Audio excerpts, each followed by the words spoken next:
Kristo Yezu akuzwe. Ni Marie Clarisse nk'uko bisanzwe Mukandengo. Nongeye kubashimira abantu mukomeje kungaragariza ko turi kumwe, abantu mukomeje kumpamagara, abanyandikira, mbese mwese ndabashimiye muri rusange ku nama mumpa n'inyunganizi zindi. Murakoze cyane. Turacyari mu kiganiro cyacu cy'uburwayi bwo mu mutwe, gusenga, mbese buri kintu cyose kijyanye n'ubuzima.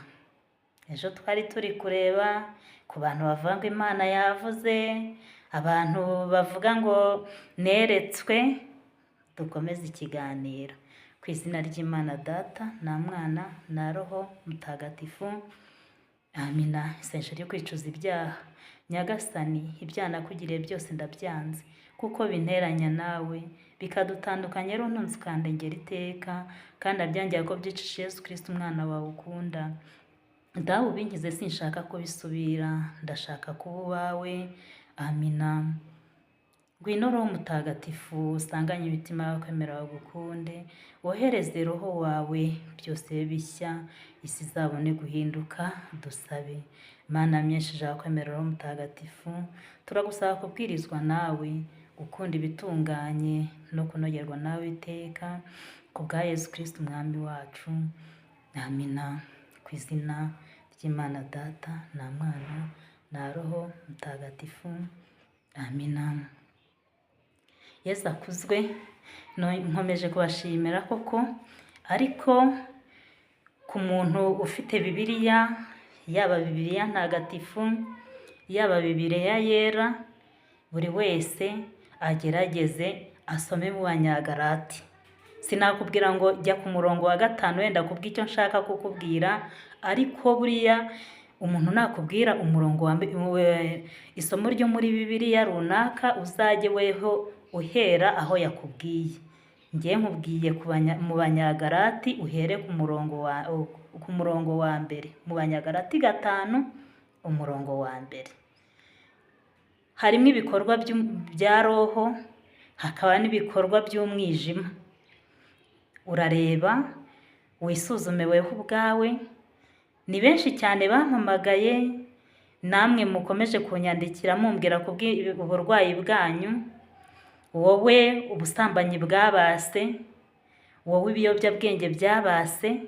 Numara gusoma mu Banyagalati 5, nawe urisuzuma wirebemo, uvuga uti ese mu by'ukuri birakwiye ko njyewe w'umukristo nafata Bibiliya mu ntoki nkajya gusenga ndi umusambanyi? Ese birakwiriye yuko nafata Bibiliya nkajya gusomera abandi mu rusengero cyangwa mu kiliziya ndi umusinzi? Ese birakwiriye yuko nasoma isomo nkarisomera abandi navuye kwiba mugenzi wanjye? Nawe wisuzume, nanjye nisuzumye.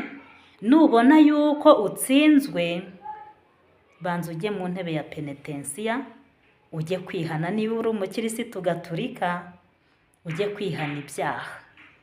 Niba uri uwo mu rindi dini, namwe mufite uko mwihana ibyaha, mugende mujye kwihana. Noneho nurangiza wisuzume urebe uti ese ibi bintu nakoraga ni ibintu by'abantu bazima cyangwa ni iby'abarwayi? Nubona yuko uri muzima, ukomeze inzira ujye usenga. Nubona ko uri umurwayi, ujye kwa muganga wivuze. Birababaza cyane kubona umuntu w'umukirisitu uvuye kwihana mu ntebe ya penetensiya ngo ndi umusambanyi, ngo narasambanye, naribye, nararoze, mbese ukarondora ibyaha byawe byinshi, ukamara umwanya wo kwicara mu ntebe ya penetensiya gusa ubivuga, ugatinda kuvamo, ugahita usohoka ubisubiramo. Muvandi, ihanire kureka niba ushaka gutwarwa na Roho Mutagatifu. Ariko nuva mu ntebe ya penetensiya ukirukira mu busambanyi, ejo ukirukanka ngo ngiye gusoma ijambo ry'Imana, ntabwo ushobora gukorera Imana na bintu, ntabwo bibaho. ugomba gukorera Imana wivuye inyuma, ibyaha wari urimo ukagerageza kwihana ukabireka, nureba wowe ukabona bikunaniye kubivamo. Niba uvuye kwihana icyo cyaha cy'ubusambanyi ukabona urongeye bikiguyemo, aho kugira ngo ugume ubabaze Roho Mutagatifu, byaruta ukaba muri ubwo busambanyi bwawe. Igihe uzumvira ushaka kugaruka imbere y'Imana, ukabona ubugaruka uje noneho ujuje, utavuga ngo nsubiye muri bya bindi nanze. Nta ntungane iri ku isi, intungane ni umunyabyaha uhora yihana. Ariko gerageza wihanire kureka. Ariko nubona bikunaniye burundu, uzamenye ko ari uburwayi wivuze. Uko niko kuri. Kandi nanone ikindi cy'ingenzi,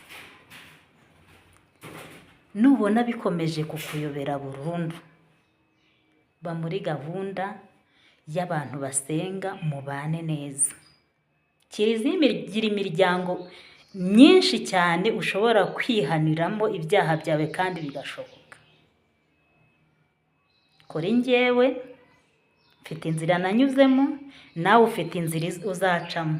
Ariko njyewe inzira nanyuzemo, ndi umukarisimatike, ndi no muri groupe de prière bita Misericordia, ndaje Nyagasani. Ushaka kuza tukabana twabana. Ndaje Nyagasani ushobora kuba utayizi. Ndaje Nyagasani ni itsinda rya mbere na mbere rya Radio Mariya. Kandi ushobora kuba wumva Radio Mariya. Niba wumva Radio Mariya, niba warayumvise, Imana ishimwe. Ushobora kuba usanzwe unzi, ndi umuntu bitaga Marie Clarisse w'Igahanga. Marie Clarisse w'Igahanga ni njyewe. Weho wanzaniraga inkunga ya Radio Mariya, weho twafatanyaga umurimo w'Imana mu kogeza ubutumwa bwiza. Ndagushimira. Niba igikorwa cyawe nk'ayo mafaranga mpaga Radio Mariya yageragayo, ariko niba kigikomeje, Radio Mariya ntiyacecetse, iracyahari. N'igiceri cy'ijana cyonyine kibasha kuvuga umunota umwe. Niba ugifite ubwo butwari bwawe, bigerageze. Misericordia ndaje Nyagasani rero ni itsinda rya mbere rya Radio Mariya ryiyambaza impuhwe z'Imana n'ibikorwa.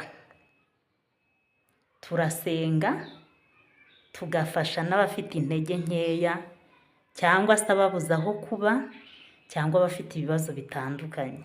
Nawe rero niba ushaka kuza tugafatanya uwo murimo, uzaze. Ariko cyane ugerageze kwiyambaza impuhwe z'Imana.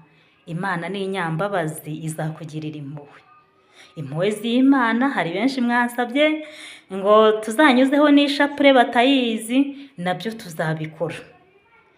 Impuhwe z'Imana rero, buriya iriya saha ya 9:00, yaba 9:00 z'amanywa, yaba 9:00 z'ijoro, nubikora bikuvuye ku mutima ukiyambaza izo mpuhwe z'Imana, ibibazo uzaba urimo byose bizashira. Ntabwo nzi ngo usenga ute. Gusenga kwanjye ni uko niyambaza impuhwe z'Imana kandi nkagira n'ibikorwa. Umukarisimatike nyawe arasenga, agasingiza Imana, ariko agakora n'ibikorwa by'urukundo.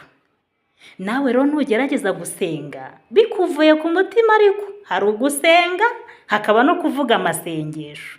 Nuvuga amasengesho ntacyo bizakumarira, ariko nusenga bikuvuye ku mutima atari ukuvuga amasengesho, ibyawe bizagenda neza.